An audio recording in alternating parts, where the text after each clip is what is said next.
That's good. Yeah. Leave us to it, Jeff. Joe's going to go in on here. Cheers, mate. We'll be in 10 minutes. I don't think I've ever met someone who loves table tennis as much as yourself. Yeah, I think you're right, Joe. I mean, I think you could be right there. Yeah. I mean, I've met a lot of table tennis people as well, and they say, "Wow, Dan, you've got so much enthusiasm." Even the pro players must be saying you are mad table tennis. Yeah. I mean, not going to name drop here, right? But when I was with Michael Mays, yeah, I was with him last week, right? And he was like, "Dan, I love this sport, but you're crazy." That's I what he's can like. imagine him saying that. I can imagine him saying that. He's crazy. I loved what he was wearing there. Yeah. His beanie. Yeah, I don't think I've seen him since 2006, 2007. But then the first thing is, why table tennis? A lot of young, there's probably like, I want to be a footballer, I want to make millions. Why table tennis? What really grasped you into the sport? Well, I'm going to bring this in closer, right? So the microphone's closer to us. What do you reckon? You're gonna video record for the podcast here. Yeah. Do you want to podcast the video? I thought it was going to be an audio file. No, we'll just do the audio anyway. Then I'll just. Okay, you can just bring up the audio higher. Yeah. I'm just thinking. I'll edit all of this out anyway. Yeah, but what you can do is edit this out. What I'm saying is like, if this microphone was closer in, your voice would be a lot better. Yeah. But what you can do is on Audacity, you can rank it up. You've done it before, yeah? Yeah. Okay, just clean it up. Go on, sorry, second question. So, why table tennis? A lot of young are like, I want to make millions in football, rugby, or anything like that. Why table tennis? I've chose the wrong sport, haven't I? You see how many players making millions a year. I know. Well, no, look, I think money. I think nowadays this is going to be. Money has. It's changed everything, right? Yeah, people aren't enjoying sport for sport and the enjoyment of it. When I was younger, table tennis, it didn't matter what sport it was, right? Yeah. There was no social media for me to see Ronaldo showing off his £300,000 Bugatti. Yeah. You know, it was just me going, I love this sport. My dad played it, so that's what got me into it. Yeah. But then when I was playing it, I played football, reasonable level, a couple of other sports, but table tennis is a sport where you're on your own and you're taking ownership of everything. Yeah. And I think that's what helped a lot. I think you feel like yourself, right? When you're playing, you're in control. It's great. It's completely. Whereas a team sport, you've got to rely on others, and so it depends what personality you have. Because some people like being in a team, and some people like doing stuff on their own. That's why I do video editing and stuff like that. Because I like doing it on my own. Yeah. So that's why table tennis and table tennis is getting more popular now. It's definitely getting more commercially better as well. Why do you think table tennis is so much more popular now? Do you think it's because of social media, or is it just lots of younger kids are going, "Oh mate, I love playing table tennis. Yeah, I should try and play this." This is interesting. Great question. I think social media has helped table tennis, right? Yeah. Here's my theory. Okay, football, basketball, they're all on the TV. They've got lots of TV coverage, right? So everyone in the world knows those sports. Yeah. Table tennis doesn't have any TV coverage at all. Yeah. But what happened was, 5-10 years ago, when social media first come out on YouTube, everyone from table tennis was like, wow, let's put all our results on the internet. Yeah. Let's put all our videos on the internet. Let's put all our stuff on. So all kids are seeing table tennis points on YouTube, Facebook, and whereas other sports like ESPN, all these other sort of commercial entities, they're not allowed to put their rights and videos onto Facebook because they have to put it onto Sky Sports. Absolutely. So we have that advantage with table tennis. So I think that's helped a lot, and it's got connected the community. Yeah, I must admit, I love all of your theories. I love every single one of your theories. It's just brilliant. I mean, this man comes up with some of the weirdest crap I've ever heard in my life. It's genius stuff, though, isn't it? It really. It gets everyone really up for it when you're coaching everyone. I would say that. That's very kind of you. No, but just going back to I think what you're going back to is table tennis it's just so crazy, the sport, when you're playing it. If you get someone off the street playing table tennis, the spin, it flies in the air, and that's really good. So when I'm playing, it's so competitively challenging. Yeah, and they love it. As soon as I play with a few friends at school, and as soon as they miss, it suddenly means so much. Exactly. They get the ball on the table. And then they got that achievement, yes. Yeah. No, and with social media, you've got how many followers on Instagram? You've got 92,000. That's amazing. Thank you. How would you think you can influence anyone on social media and in general with such a large following? How do you think that helps with people? So when You're right. With my content, I do think about this quite a lot. I have to be quite careful sometimes what I do post, because I could post me drinking some beers, but there's a lot of kids on Instagram, so I don't do that sort of stuff. But I try and be very positive with what I'm doing, and I also try and post random, like lots of different stuff to make it look fun. So there's a good football Instagram channel called F2 Freestylers. I love them. And they're good, aren't they? I love Do Perfect. Yeah, and Do Perfect made as well. Good. So I'm watching what those guys are doing. I'm trying to integrate that to table tennis. Who's your favourite? At F2s, or I have Do Perfect and F2? Yeah. Those two. I actually prefer F2. They're from London. They're from a very similar location to me, South London. And the way they are, I can relate a bit more to them. Do Perfect a bit more. They're good. It's hard to work. I just love to film with them in anything. They're unbelievable. The video editing they do. Do Perfect. It's just I watch them constantly, and I'll be like, that is what I want to do. I'll tell you a channel you need to follow on Instagram. Who is it? It's called DP Editors. It's the Do Perfect Editors. They have their own channel. 200,000 subs. Wow. And they're posting like all their video editing stuff. It's great. It's really cool. It's and I'm like, mad. and you can see all them on Adobe Premiere doing their thing. It's good. It's amazing how video editing has changed, though, isn't it? From I don't know, 10 or 15 years ago. I don't know how it was. But now it's really complicated, and it's just it's amazing now. How was it?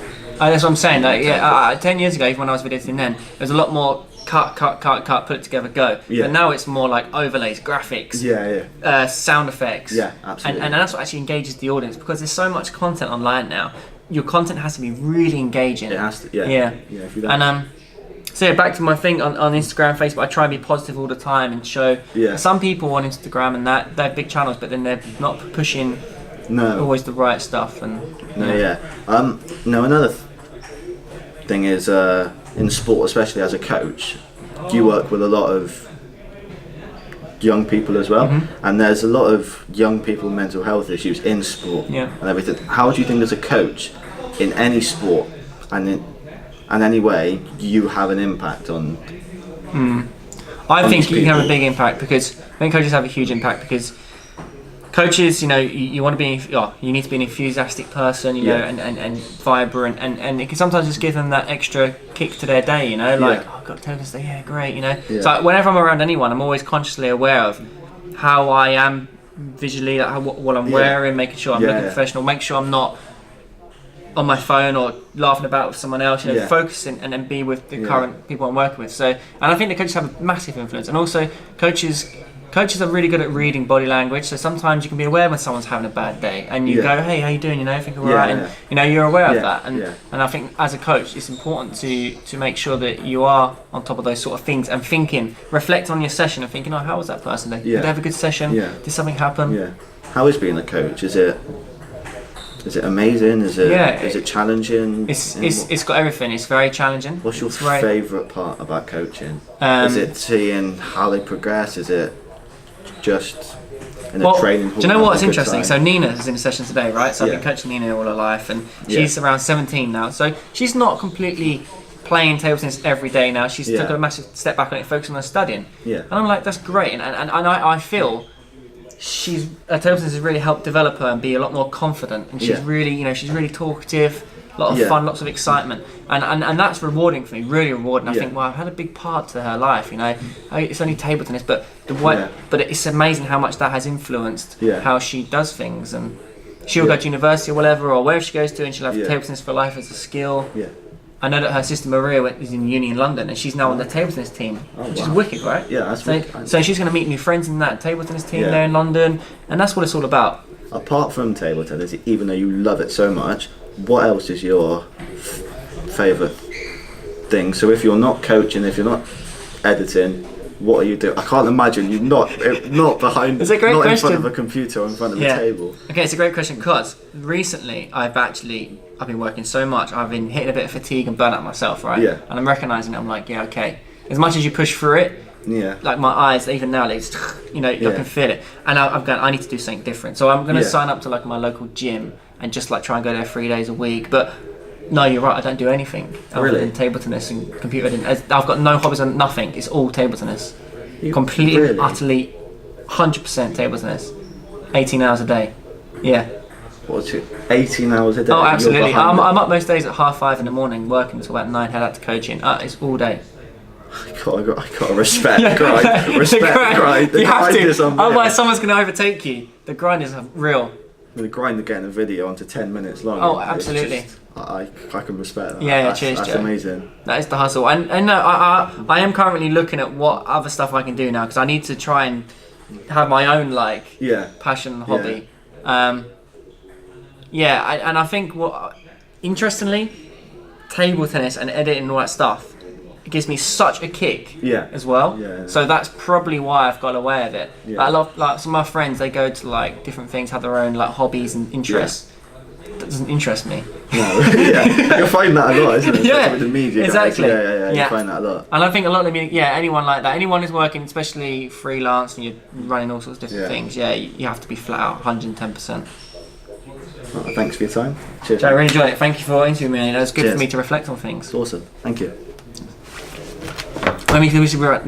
And I think Joe as well, keep up the great work. I'm loving what you're doing. Thank you. Loving these podcast things. I actually need to take on board some of this gear. This is good equipment and inspiration. I'm inspired by you as well. This is great to see. No, I love the Paralympics. I'm watching the Para World Championships. Yeah. They are inspiration. Amazing, aren't they? It's why I play table tennis. There's nothing. I just love it. Yeah, it's amazing. It is. Yeah, it is amazing. Obviously, Will Bailey used to live in Bristol. He inspired me a lot because I started to look. He actually opened me up to the para community. Yeah. I was at one tournament in Czech Republic, and this one guy was amazing. He had his back strapped to his shoulder into here, right? Yeah. So he hits the ball from here. He had no legs. He had these stumps, Yeah. and it's just unbelievable. And he played at a good level, and he had to hit from here. How did you feel when you were meeting these players? Is it? It's ridiculously from meeting inspiring. like Marlon or Timo. Yeah. I meeting these guys. There's a different emotional feeling, right? Yeah. So when so much more passion there. Yeah. That's when you watch it. It's unbelievable the passion, how much they want. They're crying when they win matches and stuff. I was watching Will, and he just screamed every time, and it was just brilliant. Yeah. It's amazing. It's nothing like the Chojo train, but it is amazing. The Chojo train's massive. Yeah. No, I would say with para table tennis, I know a lot of guys, and they may even have to work harder than able-bodied. I probably, not even just the table tennis side, but the mental everything side around the mental side. The way you have to travel, move around. Some of them in wheelchairs. It's hard. You've got to get into the car. Yeah. There's all these different things that much respect them. So then when they're on that court, they give 100,000%. Yeah, they really do. You'll never see a para player give up. No, they just grind it. It's amazing. Yeah. Cheers, Dan. World class, Joe. Thank you. Keep up great work. You too, man. Thank you. How was that? Yeah, that was brilliant. World class. Good. See, I just really like that it's not a bloody interview, because that would have been really annoying, as you said. Yeah. It's like just asking questions. You got. Yeah. Do you know what you're going to get top marks for that? I love doing podcasts. You get top marks for that because podcast is about on the fly, just conversation with someone. I love it. And wherever it goes. Yeah. Should we put this onto